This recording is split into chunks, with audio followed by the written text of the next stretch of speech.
rush the passer this week because just of the way that Purdue likes to play. What is the key then? Like when you know a team's gonna deep drop, try to throw the ball on the field. Like how does that game set up for your position? Yeah. It gives us an opportunity to be able to affect the passing game, but we still got to earn that right. Purdue, obviously, they like to pass the ball more times than they run, but we still got to make sure that it's not a big part of the game plan come Saturday.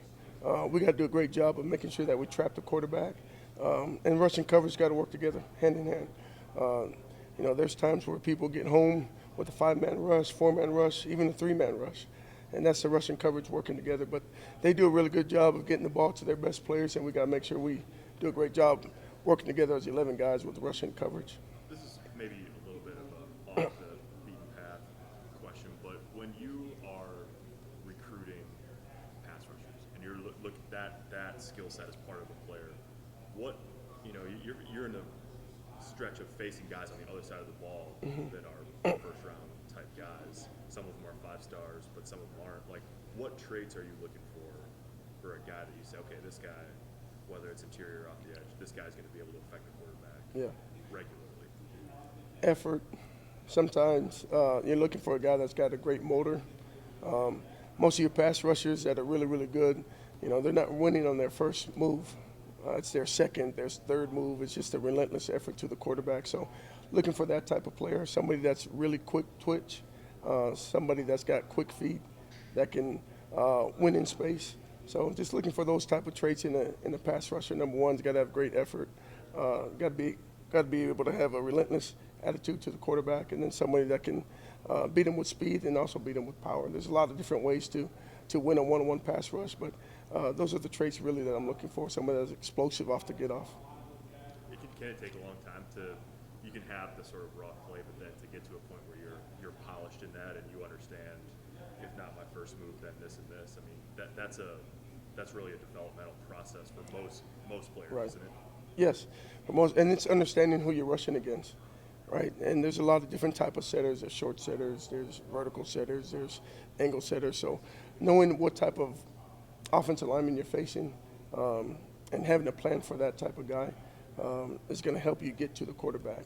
Obviously, there's a lot of different things that also impact that, whether it's going to be a quick throw or somebody that's a true drop step or drop back pass quarterbacks going to give you a little bit more time to get to the quarterback. So we work all those different types of things to help develop that, whether we're going to kill the hands, whether we're going to win with power right down the middle. So there's different types of things that we try to teach our guys so that they can use that in game. So you were down recruiting some junior colleges over the course of the bye week. Obviously you've had some JUCO guys in your room here. What do you? Is it a different group of junior college players this year, just because of the pandemic and the way that season's unfolded, or what do you make of the transfer scene in general? Yeah, I think it's, you got to be really careful in terms of what you're going to go out and recruit, because now the game's kind of changed a lot with the transfer portal, and so really trying to find the right guy to fit the room.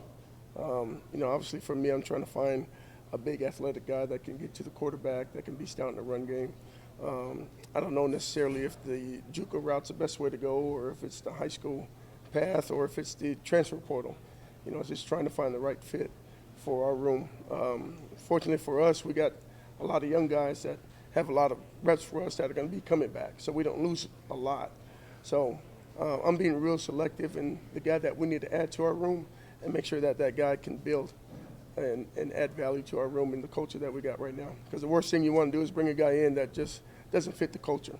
And we worked really, really hard to build the culture the right way. And we got some great young guys that are going to be leaders for us, and Ty and Casey, those type of guys. And want to make sure that that the guy that we bring in can fit the group. Not that you ever want to be complacent, but I mean, your room is pretty well set up, like you just said. So how do you? But at the same time, a lot of young guys probably want to play. So how do you keep guys engaged, even though you got a really deep defensive line with some young guys who over a ton of time and are very comfortable?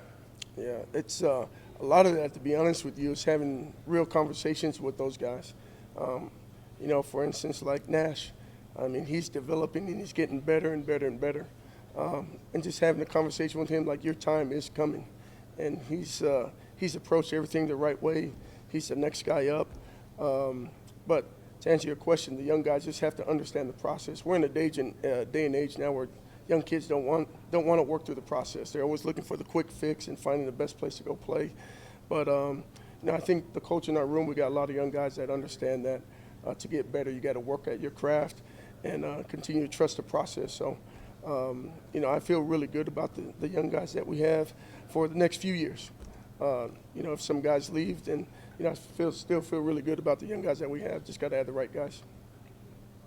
So, with the last 2 weeks, I mean, against Minnesota, their rushing total was pretty modest, and then obviously the big one. Yeah. Boosted a little bit. What would you like to see? And obviously, Michigan and Minnesota also are good rushing teams. Yeah. What would you like to see tighten up, whether it's this week against Purdue or against the teams the rest of the way this year that are really going to try to? Yeah. We spent a lot of time this past week just to focus in our fundamental technique. We talk about our D-line code in the run game a lot, which is defeating the blocker, number one. Number two, we're going to find the back because all our block release moves is going to be off the back. And then the last is to finish the play part. So this past week just really broke everything down to the basic fundamentals for them to understand. So when you're talking about what I want to tighten up for the next 4 games, it's basically that. Having our guys be more stout at the point of attack, putting all my power and my energy on my man on key because he's going to tell me everything I need to know. Secondly, I'm going to look at the back, and then I'm going to work my block release moves. And I feel like the Minnesota game, we weren't getting off blocks as violently as I wanted them to. And I felt like we could have been more stout in the run game.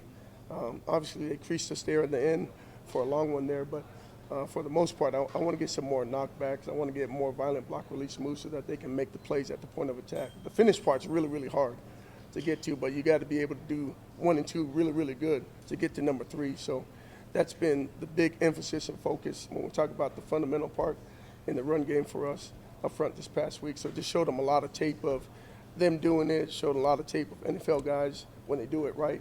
It's all the same thing. Pop Warner football, if you do those things, the results are going to be the same. High school football, college, NFL. So the formula is all there. It's never going to change.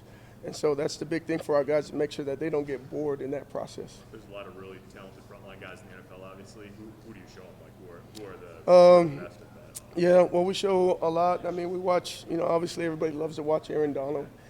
Today we showed Joey Bosa playing a 4-eye technique. Everybody sees Joey Bosa play out at 5 in rushing, but they actually had him play a 4-eye technique, and he also got to play the run too as well. So just kind of showed them, guys that they see on TV a lot. Show them all the different positions and different techniques that they're playing, whether in the 5, whether 3 in the shade. Chandler Jones, also Chris Jones, all those type of guys. Just have them watch them and study them just so that they can see the picture. But at the end of the day, they see the same blocks that they're seeing in NFL football. They're seeing that the techniques that they should use should be the same way. And if they do it the right way, then the results should be what they should see in individual drills and what we do.